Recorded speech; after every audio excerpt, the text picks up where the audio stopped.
We are talking about the Crusades right now. Oh, my nose is itching. We are talking about the Crusades tonight. Okay, now, I just want to get a general consensus of the room. What do you guys know about the Crusades? It was the Holy War. It was a holy war. Okay, yes? I forget if it was Britain, France, or both, but they wanted to get Jerusalem back from the Muslims. Yes, that is true. Other things, any elements really.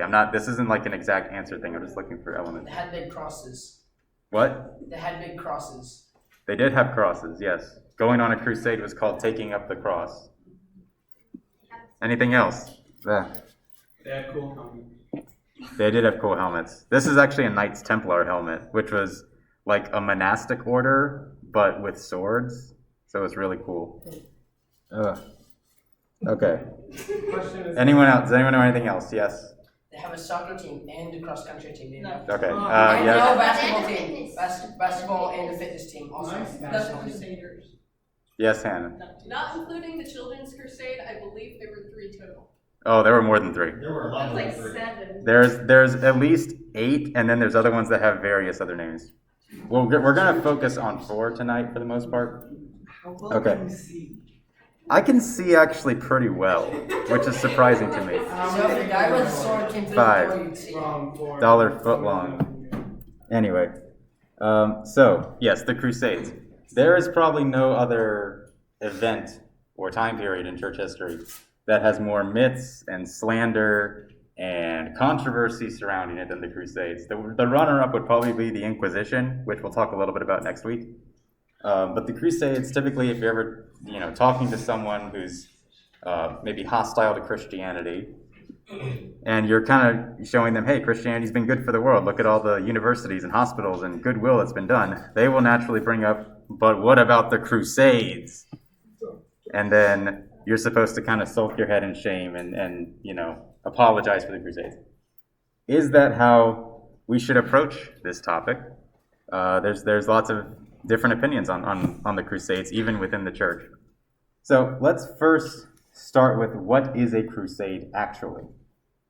So a crusade, properly defined, is a holy war undertaken with papal approval. All right, papal approval means the Pope gave the thumbs up and his blessing to it. I need water. Oh my gosh. Ugh. I feel short of breath in this thing. This is gonna be a long You're one. gonna need a straw. I might. I'm gonna power through this, but I'll see how I feel. All right. Okay, so this is what a crusade is. So it doesn't inherently have anything to do with Muslims or the Holy Land or even the Middle Ages, right? The Pope could call a crusade right now if he felt it was appropriate. I don't know who he would call it against, but he could do it. So this is what a crusade is. Okay, we just wanted to clarify what it is, right? It's not specifically about Muslims, though most of them were against Muslims. Okay, so should Christians defend the Crusades? Now, this may be a bit of a weird question to ask now because we haven't gone over them, but I thought this would be a good opportunity to kind of get our minds around what are we actually looking for in the Crusades?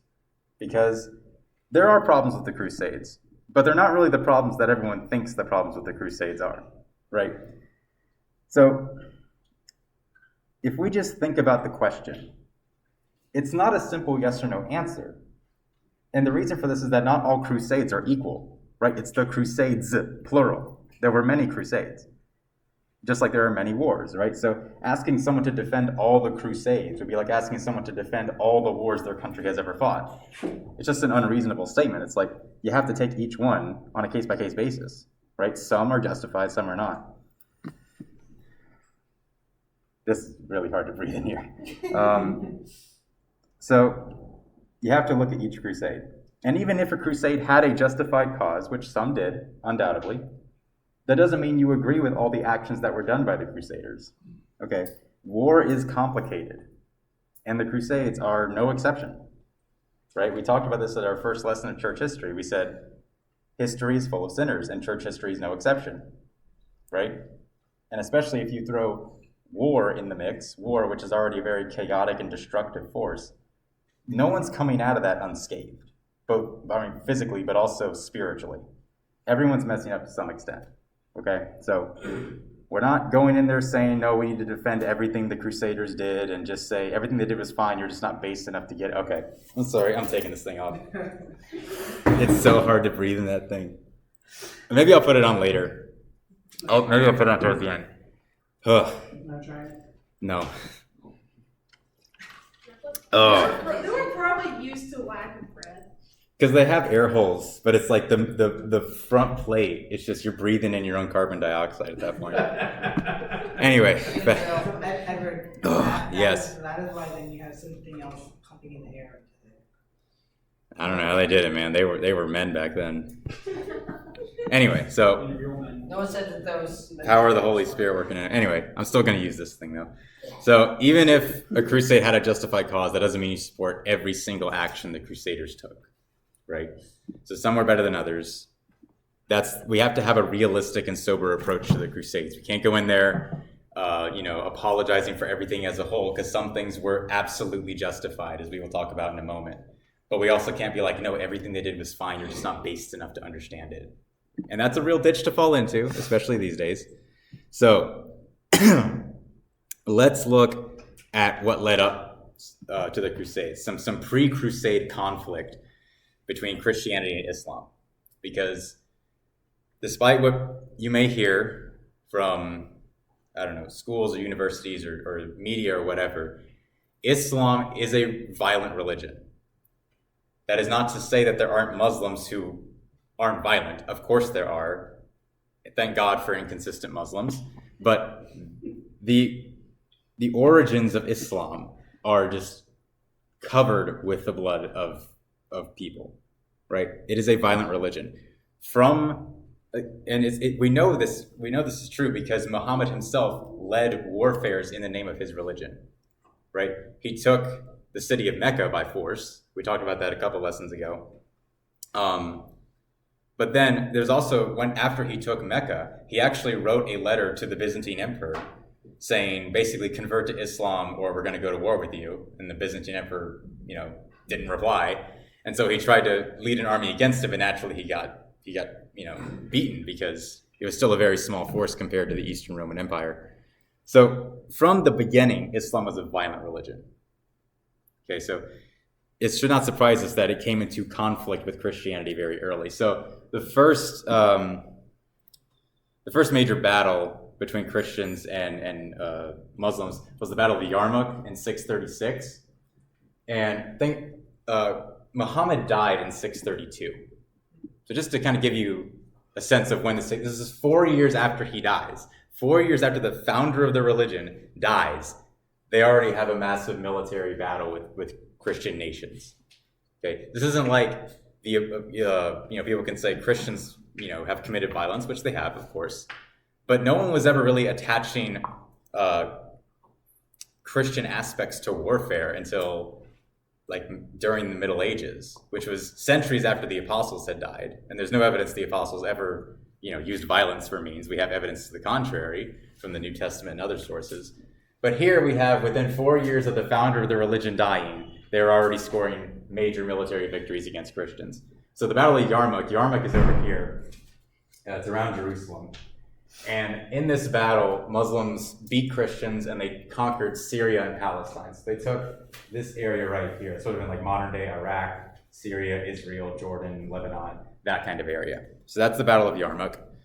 The next battle was the Siege of Constantinople in 717. So Islam's conquering all this, and naturally they want to go north and conquer Christianity. And so they have to go through the Byzantine Empire and the city of Constantinople, which is right there.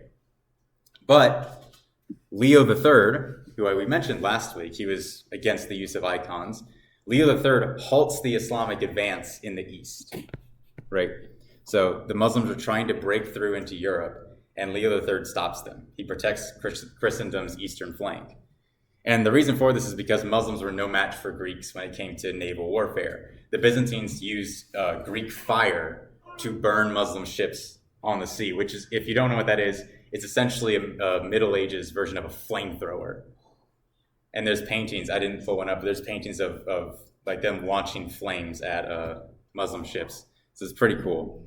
So that was the siege of Constantinople. They couldn't break the eastern front, so they said, all right, let's try the western front. So they go up through Spain, they conquer most of Spain, and then they come up here to the Battle of Tours. So this is just, 15 years after the siege of Constantinople. You have other Muslims that try to come up here and kind of sweep around and come get Constantinople. Because that was kind of the jewel of their eye. They wanted to conquer that city. But at the Battle of Tours, which is up there, you can see it, Charles Martel, who is the grandfather of Charlemagne, he manages to stop the Barbary Muslims in the Battle of Tours because they were so weighed down with all the stuff they had looted from the Spanish and French countryside that they were able to defeat them. And so that protected Christendom's western flank. And so from these two battles, Christendom's mostly safe, and for a while there's relative peace between the Islamic world and the Christian world. Then about 300 years later, there was a group called the Seljuk Turks, which came down from over here, Central Asia, and they rode into Persia and the Middle East. They converted to Islam, and they began spreading their empire, and eventually they came into conflict with the Byzantines. Right, so the Byzantine Empire and the Seljuk Turks come this way, so they're going to fight. And at the Battle of Manzikert, which is in 1071, the Seljuk Turks actually managed to conquer the Byzantine Emperor Romanus. They actually treated him very well, because when they captured him, the Sultan, who was the guy in charge, asked Romanus, he said, "What would you do to me if I was in your position?" He said, "I would kill you in a very violent way." And he said, "Thank you for being honest, we're going to let you go." So they let him go back to the Byzantine Empire, but at that time there was a lot of corruption. Romanus later got blinded and then executed. And because of that, the Seljuks were able to kind of sweep in and take the rest of modern-day Turkey, which is why it's called Turkey, because the Seljuk Turks took it over. So now we come to the beginning of the Crusades, or at least the First Crusade. Ugh. So you have the East under attack. So, like I said, the Seljuk Turks come in and they capture Anatolia, which is this. It's modern-day Turkey. The area is called Anatolia. They capture it from the Byzantines. Okay. Now, you think of what the Byzantine Empire formerly was. It was Greece, it was Anatolia, it went all the way down into Egypt, right? Now they're basically just Greece. They have lost so much territory to the Turks. And the emperor at the time, Alexius, knew that he needed to retake the land, but he did not have the resources to do it. He just didn't. There was a ton of problems within the Byzantine Empire itself, and so he appealed to the Western Europe for aid. He called on the Pope, who at the time was Pope Urban II, and he said, "Can you ask for aid from the kingdoms of Western Europe?" Now keep in mind, this is in 1095. The Great Schism was only 45 years ago, so it's still pretty fresh. And so Pope Urban is like, this is a chance to reunite East and West. And by reunite, he means come under my power, right? Come under my influence. This is a chance to reunite Christendom and reunify Western Europe, because Western Europe, the kings were all kind of fighting with each other too. So in 1095, at the Council of Clermont, Pope Urban called on the nobles of Europe to help the Byzantines retake the land that was lost to the Muslims. And he put in the middle of that, you can retake the Holy Land and the Holy City, which is Jerusalem. And in response to this, the crowd chanted the famous two words, Deus Vult. Who knows what Deus Vult means?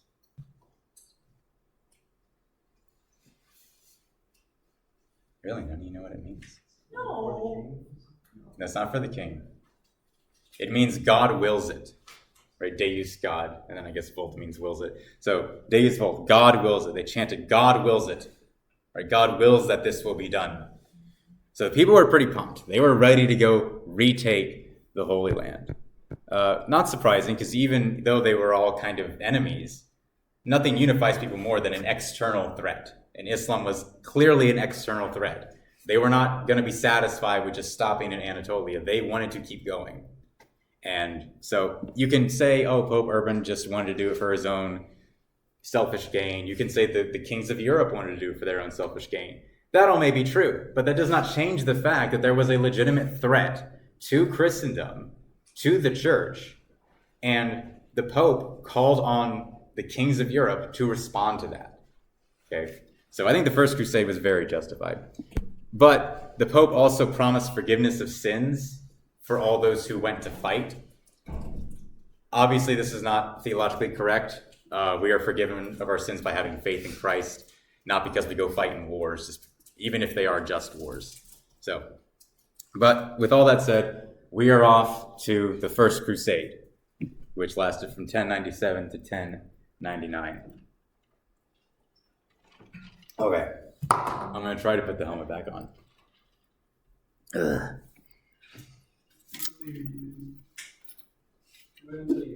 Okay, I'll give you guys your money's worth. All right, so the early part of the campaign. So you had a few leaders, a few key leaders. You had Bohemond of Taranto, Godfrey of Bouillon, and Baldwin of Bouillon. I think that's how you say that. I'm not French, thankfully. Okay, so they all brought their forces to Constantinople, and then from there they headed out into Asia. All right, and they scored first major victory at Dorylaeum, which is right around there, I believe. Yeah, right there, I think. Scored first major victory there. They also retook Nicaea, where the Council of Nicaea was held. And then Baldwin split off and took the city of Edessa, which was over there. And he became Count Baldwin of Edessa. So he's kind of carved out his own little kingdom in the lands of that the Crusaders were conquering. They were supposed to be conquering this for the Byzantine Empire, by the way. Right? The Byzantine Emperor said, hey, these lands you're going to go into, remember, they were mine, so I would like them back, please. And the Crusaders kind of said, lol, no, and kind of took it for themselves. So, moving on. The first major battle was the Battle of Antioch. And this battle is amazing. So, Antioch, very historic city to Christianity. It's actually where Christians were first given the name Christians. You can read that in Acts. And it had been taken by the Turks. And so Bohemond surrounded the city, and then after bribing some guards, he finally managed to storm it. But the siege took a toll on the army. They were low on resources, they were low on food, they had many men die, many men leave, and so they were like, okay, we finally managed to take the city. But a counterattack from the Turks made its way towards Antioch. And so the Crusaders had two options: ride out and fight them, or dig in and prepare to be besieged, which would likely end in destruction, since they were low on supplies. Now, at first they did dig in for a siege, because that's the smart thing to do in this situation, actually. And a discovery was made. This discovery was the Holy Lance, which, I didn't put that name on here, but the Holy Lance was the spear that was stabbed into Christ's side when he was on the cross, and then the blood and water came out. So they said they found the Holy Lance in Antioch, buried underneath the church in Antioch. Obviously, we have no way of knowing if that's true or not. Likely it wasn't, since this was like 1,000 years after Christ. But to them, it didn't matter. They believed it was true. It inspired these men to say, we are going to ride out and meet these Turks, because this is a sign from God that he's going to give us victory. And so that is what they did. They rode out, and they charged the Turks, and despite being a much smaller force compared to them, they drove them off. They beat them, yes. How did they decide that it was the same spear? So, I left that part out. So, there was a monk traveling with them, and the monk said he was having visions that the Holy Lance was buried underneath the church. And so they dug underneath the church, they didn't find anything, but then the monk jumps in and grabs a piece of metal that does look like a spearhead. And so they say, okay, you were right. Again, we have no way of knowing, but it honestly doesn't matter at that point. I mean, I would believe it was anything if it meant we're going to go out and fight and win, right? So Antioch was captured, and so with Antioch captured, the road to Jerusalem is now open, and Jerusalem is kind of the prize city that they won. So we have the siege of Jerusalem. I'm actually doing better now. I don't know why. So in 1099, Bohemond kind of stayed at Antioch and said, I'm just going to set up my little kingdom here. That was a frequent thing the Crusaders did. But Godfrey went on to Jerusalem, and he besieged it in July of 1099.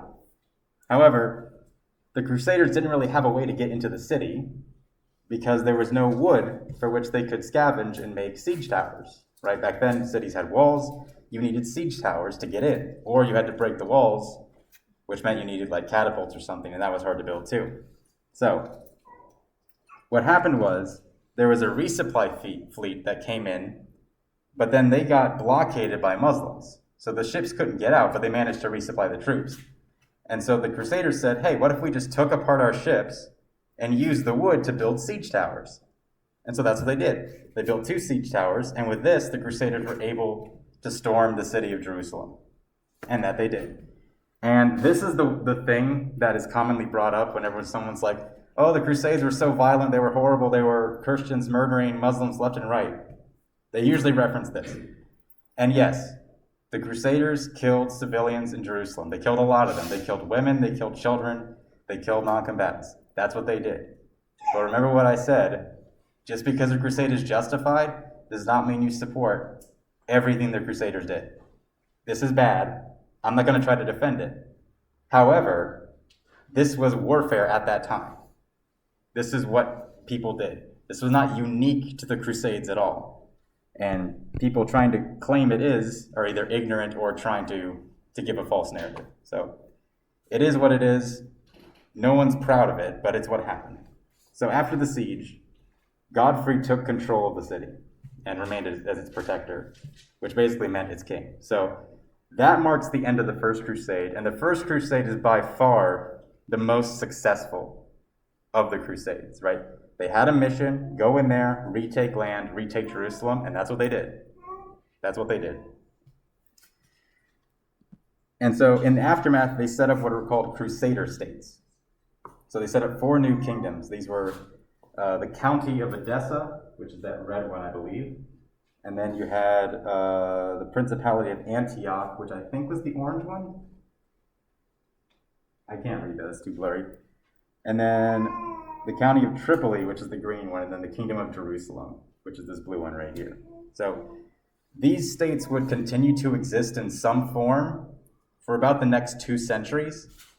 However, the presence of these Christian states was obviously very irritating to the Muslims, right? Because it's like these Christians just came in and carved up a piece of our land. Now, granted, the Muslims conquered it from Christians, so I don't really sympathetic to that argument, but it would make them very irritated. And so future crusades were usually about defending or retaking any part of this land, right? This land kind of becomes like a ping pong ball throughout the next 2 centuries. So that's the First Crusade. Now we'll move on to the Second Crusade. The Second Crusade is not as great as the first. Not as great as the first. So another 50 years pass, and the city of Edessa is taken by the Turks. Right? So that was one of those countries. The city was taken by the Turks. And so this prompted a call for a Second Crusade. And the Pope was like, all right, guys, you remember how awesome the First Crusade was? Let's go do it again. And everyone's like, Deus Vult, let's go. But then it kind of failed. However, this crusade was a little more diverse. So they actually fought on 3 fronts, right? So they fought in Anatolia, which is Turkey. They also fought in Spain and Northeastern Europe. In Northeastern Europe, you're like, well, where's the Muslims there? There weren't any Muslims there. They were fighting against pagans, right? So remember how I said a crusade doesn't necessarily have to deal with Muslims or the Middle East, right? They were fighting against Norse pagans that were kind of in the Polish area, I believe. And then obviously in Spain, which we'll talk about on its own in a second. But unlike the First Crusade, the Second Crusade was pretty much a failure. Right, pretty much a failure. French and German crusaders kind of made up the bulk of the military here. And the German army was pretty much destroyed at Dorylaeum. And then the French forces were defeated at the Siege of Damascus. And so Edessa just remained in Muslim hands, and it remained that way forever. However, the Crusades in Spain and Europe did have success, right? So the pagans were conquered, and Spain, the Crusade in Spain is actually given its own name. It's called the Reconquista, right? Maybe you've heard this term before. So Spain, if you recall, had been in Muslim hands since about the 700s, right? But beginning in the early 11th century, Christians had slowly started to reconquer this land. And in the Second Crusade, you had King Alfonso of Portugal, and he managed to capture Lisbon, which is the capital of Portugal to this day. And you see all this orange area, that was able to be conquered by the year 1200, right? So I think this is encouraging to bring up, one, because I'm a descendant of Spaniards, and this is kind of nice to think about for me, but also because it was actually the one positive effect of the Crusades that lasted, because all of the Crusader states, spoiler alert, they died off, like they didn't last. But Spain, even to this day, is still not in Muslim hands, although with their immigration policy, that's starting to change. But this was permanent. Spain and Portugal were liberated of Islamic rule, and I think that's pretty awesome. So the Reconquista is a little bright spot in the midst of a pretty terrible crusade. So moving on, Third Crusade. So the Third Crusade, after the failure of the second one, the Sultan Saladin captured Jerusalem. So this one's a little more serious because now the city that we fought to recapture in the First Crusade has been captured by the Muslims again. And so this launched the Third Crusade, which is also called the King's Crusade. This is because the three most powerful kings in Europe participated in it. You had Barbarossa of the Holy Roman Empire, you had Philip II of France, and then you had Richard the Lionheart of England. How many of you heard of Richard the Lionheart? Right, if you've ever watched or read Robin Hood, you've heard of Richard the Lionheart. He's the king that goes off, and then Robin Hood's at home, and he's fighting Little John. Or not Little John, Prince John. I need water. Ugh. I need water break. No, I'm going to put it back on. I just need water. You should just put Was it it worth to the it? helmet. Ugh. You missed most of the good stuff already. Okay. All right. Anyway, so you had these three kings that are going off, and they're going to try to retake Jerusalem. Now, this crusade went slightly better than the Second Crusade, because the Second Crusade was pretty much an utter failure, except for the Reconquista. But the Third Crusade is a little bit better. However, Barbarossa drowned while crossing a river in Anatolia, because his horse kicked him off, and he couldn't swim, and he was also wearing armor, so he drowned pretty quickly. And then Philip left because he got in arguments with Richard, and he's like, forget you, I'm going to go back home. And so really it was just Richard and Saladin were kind of the two, like the good guy and the bad guy going into this crusade. Now Richard managed to retake several cities along the coast, but he wasn't able to retake Jerusalem. It was too entrenched in Muslim hands. But Saladin wasn't really able to drive Richard out of the Middle East either, so they're kind of in this stalemate. And so eventually the two sides kind of come to an agreement, and it ends with a peace treaty. And the treaty says Christian pilgrims can come to Jerusalem, because they would come on pilgrimages, but Jerusalem will still remain under Muslim hands. So First Crusade was a victory, Second Crusade was a defeat, Third Crusade, bit of a draw, right? So we've kind of had all the different levels of success here. Now it's time to talk about a total abject failure called the Fourth Crusade.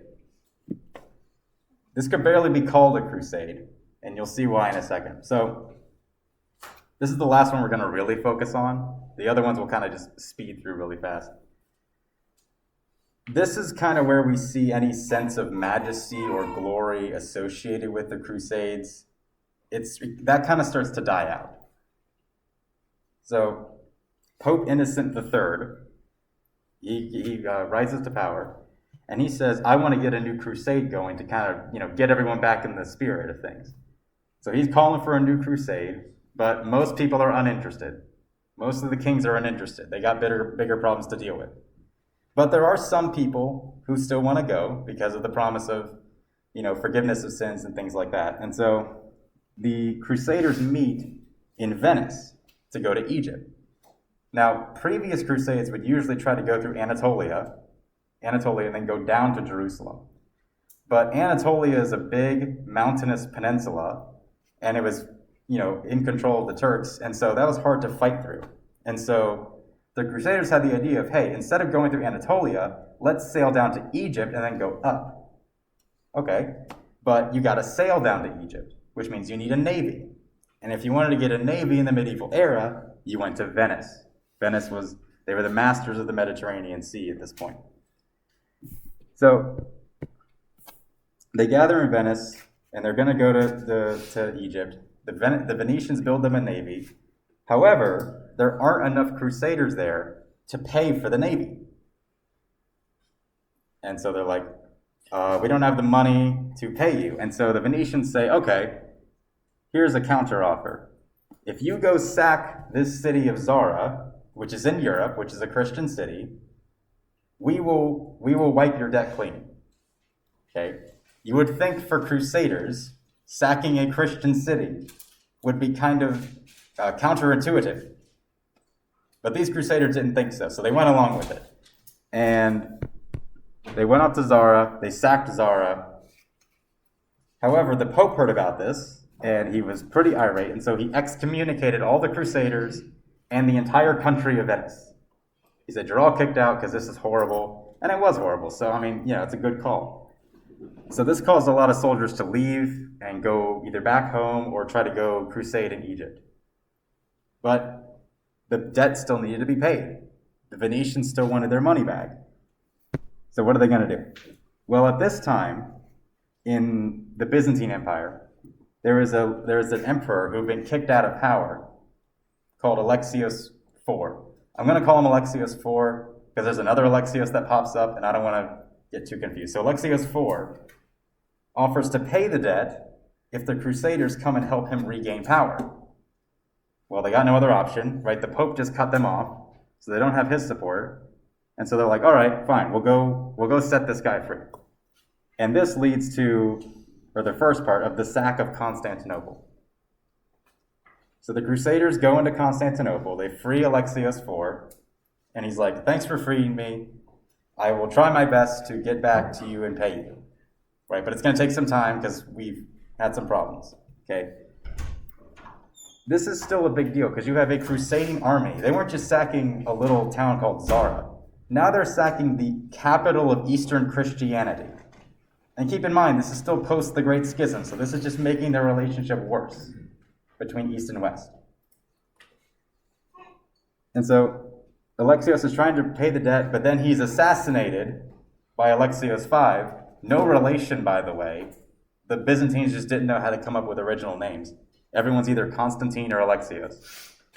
So Alexios V kills him, and he says, I'm not paying you back. Get lost. And then he starts building up the city for defenses. And so the Crusaders say, fine. And so then they sack Constantinople, and they destroy it. And then they set up their own empire called the Latin Empire. And this lasts for a few decades, and then the Byzantines retake it. But this was a disaster, as you can tell. They're sacking the eastern capital of Christianity, deposing the emperor. This is just awful. This was an embarrassment for everyone involved. And so that's why the Fourth Crusade is probably the least appreciated. We're finishing up, so I'm gonna take that thing off. Anyway, so that's the Fourth Crusade. Now we're gonna kind of bullet point through these last few crusades. So we had the Fifth Crusade, which is another failure to retake Jerusalem. Sixth Crusade, Jerusalem was retaken without any blood being shed, which is probably the best crusade so far. The King of France manages to just negotiate it out of the Muslim hands. Then you have the Barons' Crusade, which regained some more territory for Jerusalem, so that's still good. And then the Seventh Crusade, Jerusalem gets taken again by the Muslims. So you see, Jerusalem is just this ping pong ball. It just keeps going back and forth. Eighth Crusade, the Crusader states are basically just reduced to little coastal cities. And then, lastly, you have the Siege of Acre, which wasn't a crusade, it was a battle at one city. And that's when the Crusaders were finally pushed out of the Holy Land. So all these years, all this bloodshed for something that didn't last. I mean, it was still 200 years, and that may sound like nothing when we're talking about history. Our country has only been around 250 years, actually less than that. So it's still a long time, but to think of all the men who have poured their lives into this, to just see it completely go away, must have been horrible. It must have been a real blow to morale. So those are the later Crusades. Now, We actually got this lesson pretty fast. So let's look at some of the results of the Crusades.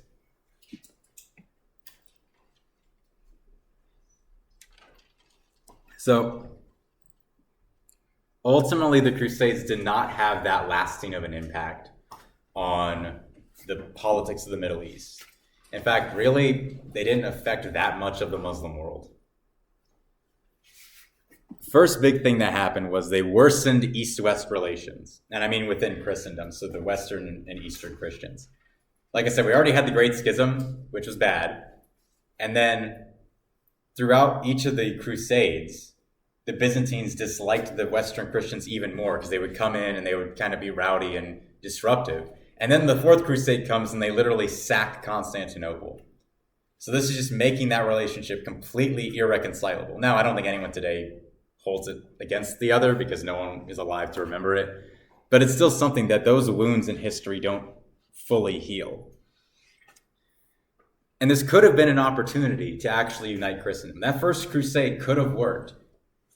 But it was the covetousness of power and wealth that led to its ultimate downfall. Right? That's the main, or one of the main lessons I think you can take from the Crusades as a historical event is good intentions gone wrong, not because the church was wrong or like Christianity was wrong, but because the people involved each had a different goal and they were really all self-centered. Right, that's the problem here. That's usually the problem. So it worsened the East-West relations. And not only that, it set up the Byzantines for destruction. After Constantinople was sacked in 1202 or 1203, that empire never recovered. And it's like, you may think, okay, is that a big deal? Yes, it is. Yes, it is. Because like I talked about earlier in the lesson, that empire was the wall keeping Muslims from invading further into Europe's eastern flank. 200 years later, they were gone. 1453, Constantinople's gone. And it's called Istanbul to this day. And it fell under the domain of the Ottoman Turks. And so the last remnant of the Roman Empire was wiped away completely. Had a good run, but it was wiped away. And this affected the rest of Christendom because that was their main defense. And this fall allowed Muslims to get further and further up into the Balkans, into Eastern Europe, and even as far deep as Vienna into the 1680s. And again, this may sound just like dates and names and whatever, who cares? These are people's lives. These were churches and ministers and congregants that were destroyed, killed, raped, tortured, put into slavery because Christians fought with each other, because Christians could not unite around this external enemy for very long. And again, it's not Christianity's fault. It's not the gospel's fault. It's the fault of our own sinful hearts. And the fact that these men who were trusted to bear their responsibility well, to lead people well, gave in to their own sinful desires. I mean, there's countless stories like that throughout history. You can say it's the story of history almost. But this is a tragic one. And lastly, the Crusades increased the power of the Pope. This is something we'll get a little more into next week. But we've been kind of keeping our eye on the Pope so far throughout this series. We first brought him up, he was the Bishop of Rome, right? He was the pastor of the Church of Rome. And he sort of gets kind of thrust into this position of having to take on more power because of the fall of the Western Roman Empire. And he becomes like the spiritual father to everyone in the West. And that's fine. But throughout the centuries, more and more power gets associated with this office. And then you get to the Crusades and the Pope is saying, I can bless a certain kind of warfare. And not in the sense of like, I'm giving advice to the civil magistrate to go, defend people. But in the fact that I'm saying, this war is holy. This war will get you out of purgatory faster. This war will get you into heaven, right? That had never been heard before. But the Pope claimed this authority for himself, and everyone went along with it because it meant they were able to get something out of it. And so I think there is a place for the church to advise the state in terms of declaring war and things like that. But war is political. It's inherently political, and politics is the realm of the state, not the church. The church is affected by politics, obviously, but that's not their role, that's not their domain. And with the Pope being able to order kings to go to war, this further kind of mixed those spheres of church and state, which is something that became a big problem in the Middle Ages, and then the Reformation tried its best to fix that. The medieval popes, during and after the Crusades, they came to see themselves as more earthly kings than spiritual fathers. So you see these slow developments over time that led to the necessity of the Reformation.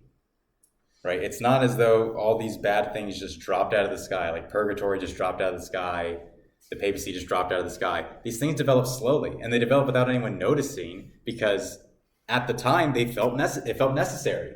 It felt necessary to have a pope. It felt necessary for him to declare this war a holy war, right? If we were living in that time period, we would go along with it, more than likely. So it's easy for us to judge the past by our own standards, but we have the benefit of hindsight. They did not. So all this will actually this may sound like I'm being very negative towards the Crusades. And if we're talking about the actual historical Crusades, yeah, in the end, they really didn't change that much. I think some were justified, like I said, and some weren't. But there is one thing about the Crusades that I think has kind of lived on, and that I think is a good thing, and it's something that should be taken on, and that's the Crusader Spirit. In many ways, the idea of a crusader has kind of transcended the historical Crusades themselves.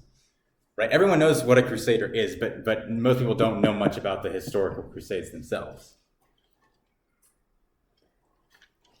It's kind of like the Old West, right? Everyone kind of knows what a gunslinger cowboy, the idea of that is like, but few people know about actual cowboys because most of them were just ranch hands. I think the spirit of what a crusader is, the idea of what a crusader is, it captures the hearts of men, and especially Christian men. And I think it's doing so a lot in our age because we have completely abandoned any sense of a higher purpose in our culture, in our society, in our age. There's no sense of a higher purpose. It's you are here to consume and find as much pleasure as you can, and then you will die. And that's it, right? We bought this lie that we're all matter in motion, so just eat, drink, and be merry, for tomorrow we die, right? That's the philosophy of the day. And many people buy into that, but there's still something in the human spirit, and then especially the Christian spirit, that says, no, there's more than this. There's more than just this. And then the modern church comes along and says, yes, there is a higher purpose, but it's all spiritual. It doesn't really have any effect on this world. So all you should do is just kind of trust in Jesus, go to church, and try not to sin. All that stuff is obviously good. You should trust in Jesus. You should go to church. You should fight against the sin in your life, obviously. But if that's it, if that's the full application of the Christian message, that really doesn't inspire people. Right? We were not made to just ponder and talk about spiritual ideas. We are spiritual beings, but we are bodies as well. We are bodies just as much as we are souls. Right? So that means we're naturally wired to care about this world to a certain extent. Not the sin of this world, not the sinful world, but care about your home and your family and your nation and your culture. None of those things are wrong. Those are natural things that God wired into us. And the gospel doesn't eliminate those loves or make them less important. It actually redeems them, right? Grace redeems nature. It doesn't abolish it. And the Crusader, I think, embodies that truth, that the gospel redeems nature. Right? The Crusader Spirit says that your home and your family and your nation and your religion are worth defending. And they're worth defending because God gave them to you. And he gave you the charge to protect them until your dying breath. So, set aside your sinful desires and seek discipline and seek wisdom and courage, because that's going to be needed of all of us at some point, right? None of us are going to go on actual crusades, right? But that spirit of someone who is willing to go and do everything for a cause that they believe in, for a higher purpose, that is going to be needed in the coming days. Because the fakeness of the world, the lie that it's just consumption and pleasure and then we die, that's going to fall away soon. And the real leaders are going to have to come forth. Maybe it won't be in our generation, though I think it will be. Maybe it'll be in the next generation. That's fine.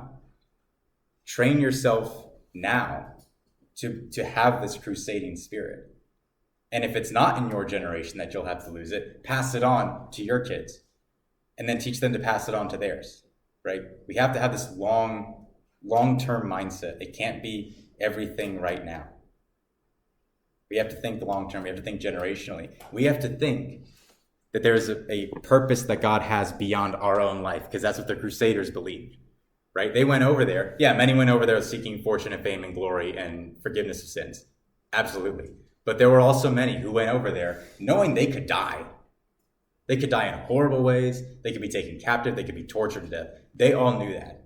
But they believed it was worth it, because the thing that they were protecting, the thing that they were guarding with their lives, was good. Not the highest good. God is the highest good. But it was good because it was pointing people towards God, right? Christendom, for all of its flaws, and there were many, pointed people towards God. It established an environment where Christianity was allowed to grow. And then from that, Christianity was able to spread further into the world. But the only reason that happened is because there were men willing to lay down their lives to protect it. And that spirit of the Crusader, regardless of what actually happened in the Crusades, that should live on in each and every one of us. So